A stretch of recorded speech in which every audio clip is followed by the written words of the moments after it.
Merhabalar, ben Sercan. Welcome back, guys. Today, we're gonna go on with the personal pronouns in Turkish. We have 6 personal pronouns. Ben,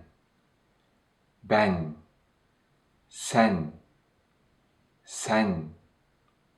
o, biz, siz, onlar. The second plural pronoun, siz, is also used when you address the second singular person, but formally. In other words, if you would like to address the second singular person formally, then you will need to use the second plural personal pronoun and person suffix. We have already seen many examples of this in the previous videos, but here is just a reminder. Sen öğretmen misin?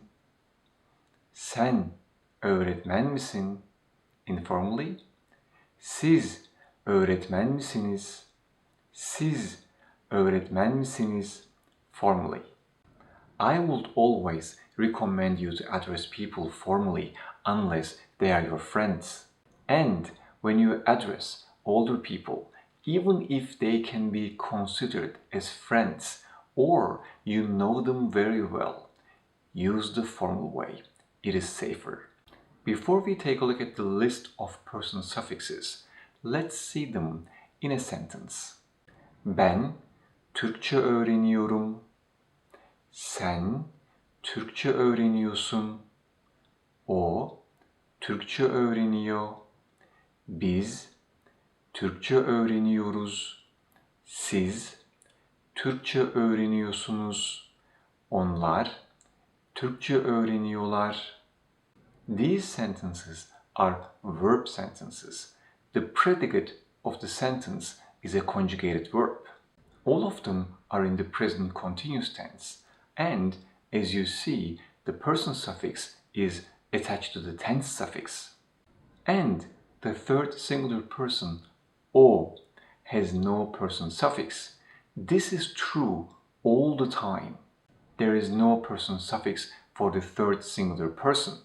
And most of the time, the third plural person suffix is also omitted. And we just say, onlar Türkçe öğreniyor. Onlar Türkçe öğreniyor. We're going to see the details of this in another video. So, in this example, these are the person suffixes. Now, let's take a look at these sentences. Ben hastayım. Sen hastasın.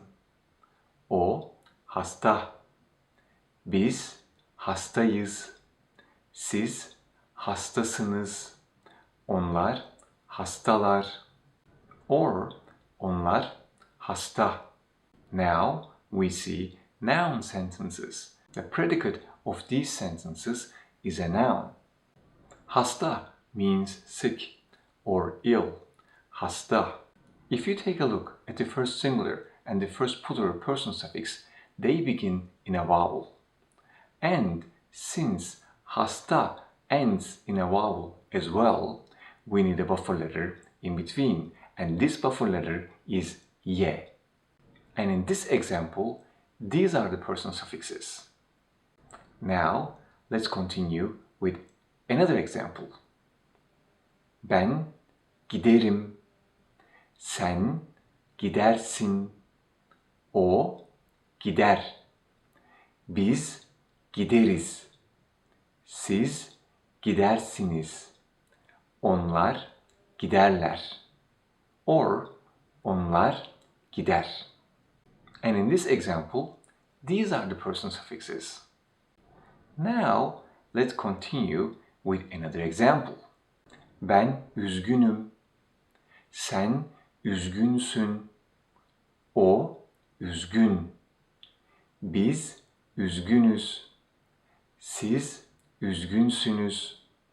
Onlar üzgünler. Or onlar üzgün. And in this one, these are the person suffixes. If we just summarize all these suffixes and take a look at all of them at the same time, we will immediately realize that all of these suffixes are basically the same.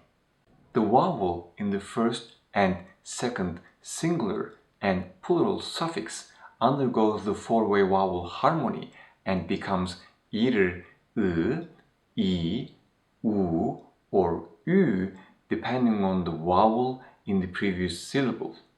And the vowel in the third plural suffix undergoes the two-way vowel harmony and becomes either E or A depending on the vowel in the previous syllable. If you are not familiar with the vowel harmony and the other fundamental concepts, please check my videos about them. The links are in the description. Now, let's take a look at this example. Ben su içtim. Sen su içtin. O su içti. Biz su içtik. Siz su içtiniz. Onlar su içtiler.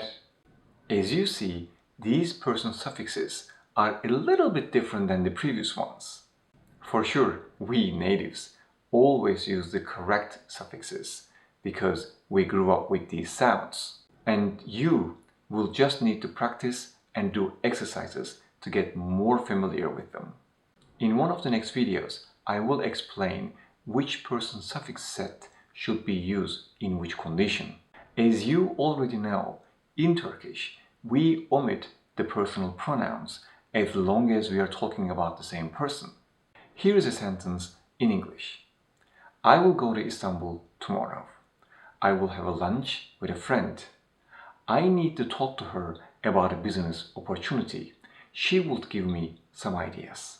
And now, how we say this in Turkish. Ben yarın İstanbul'a gidiyorum.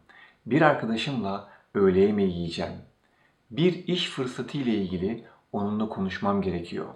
O bana fikir verecektir. As you see here, unlike in English, I do not mention ben at the beginning of every sentence until the personal pronoun changes. O bana fikir verecektir. O bana fikir verecektir. This is a very important point in Turkish. Alright guys, this is the end of this video. I hope you find it interesting and helpful. If you have any questions, please let me know. See you in the next videos. Görüşmek üzere.